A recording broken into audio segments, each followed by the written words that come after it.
I'm Noah Caker, this is Andrea Wagner, and David Steffen. 3D printers are among the cutting edge in technology currently, and they're only limited in what they can create by the mind of the user. They have many uses, engineering, art, just people who want to mess around a little bit. But they can be costly to use, they can be difficult to use, and they can be harmful for the environment. This is Denon Oosterman. He's the CEO and founder of Reddit. He was an engineering student at the University of British Columbia, where he met Alex Kay, a fellow engineering student, and they decided they want to tackle the issue of the waste that 3D printers created, and the Protocycler is basically the end product of that idea.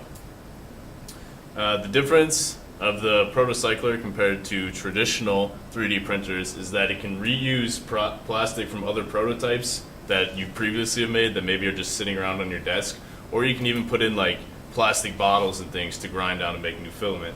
So in 10 to 20 spools of filament that you create, you're pretty much paying for the thing itself. It's toaster sized and easy to use, and anybody can use it. It's still being finalized in development. It's supposed to ship out its first prototypes to the people who helped fund it in April of this year.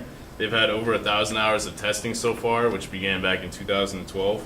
And they're looking for everybody to submit feedback to help them tweak and improve their design.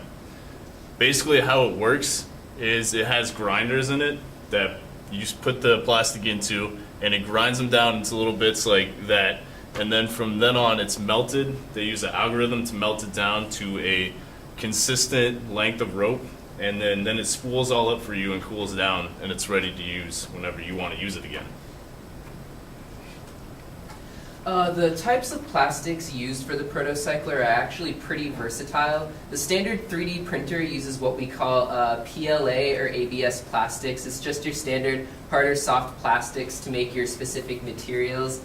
And the innovative thing with the Protocycler, as Noah mentioned, is that you can actually recycle specific plastics. Now this applies to pretty much everything. You can recycle certain products just in the home or in the office, just your regular plastic waste. We're talking about plastic cups, plastic bottles, but they also range into different sorts of things like nylons and other sorts of plastics that you might not originally think about. And the recycling aspect of that is important, especially due to the fact of the amount of plastic waste we use as a species per year.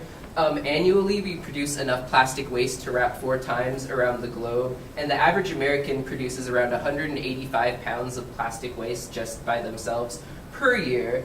And why the Protocycler itself, it's still generally in development, so it's not going to make a dent in these figures per se, but the trend of recycling and innovation in industry is pretty important, because just renewing and reusing materials that we do not have an infinite amount of is just important, because it'll keep trash out of our environment, it'll keep trash out of our beaches and out of our oceans, and it'll help save animal lives.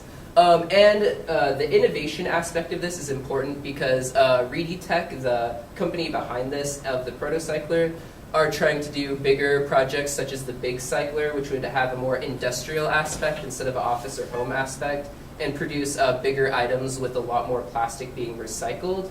So that's pretty important, and it's also important to understand the full scope of applications that you can do with a 3D printer. All of these are examples of things that you can print with a 3D printer, from phone cases to prosthetics to just different sorts of things, and it's really important to remember that since it's so versatile, you can just print pretty much whatever you want. So in some of the ways that you can be using this 3D Protocycler is, in classrooms now they're starting to support the STEM theory, which is in science, technology, engineering, and math.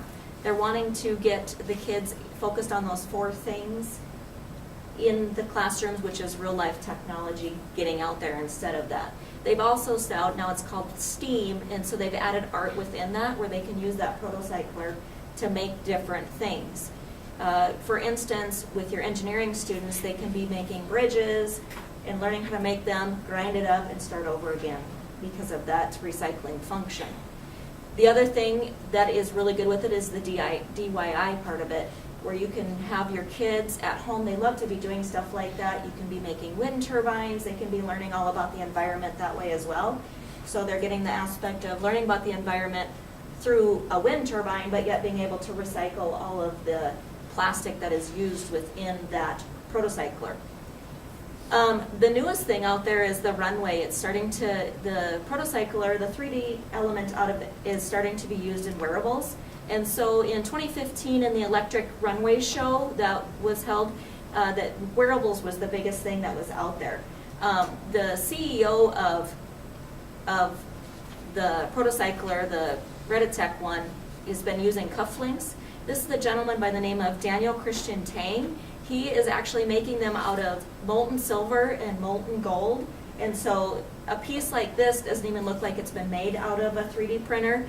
Unfortunately, it sells for about $1,000 for that bracelet, so it is a little pricey. But if you have one at home, you can obviously make one yourself, grind it up, and make a new one when you're tired of it. The other thing is in the medical industry. They're starting to do printed orthotics. That one is specifically made out of silicone. But the other thing is prosthetics for children that grow. They can make these prosthetics for these children, arms, legs, and get them headed in the right directions, grind it up, and make a new one. In conclusion, today we told you guys about the Protocycler 3D printer and how not only a 3D printer can lead to more innovative technology, but at the same time can help save the environment.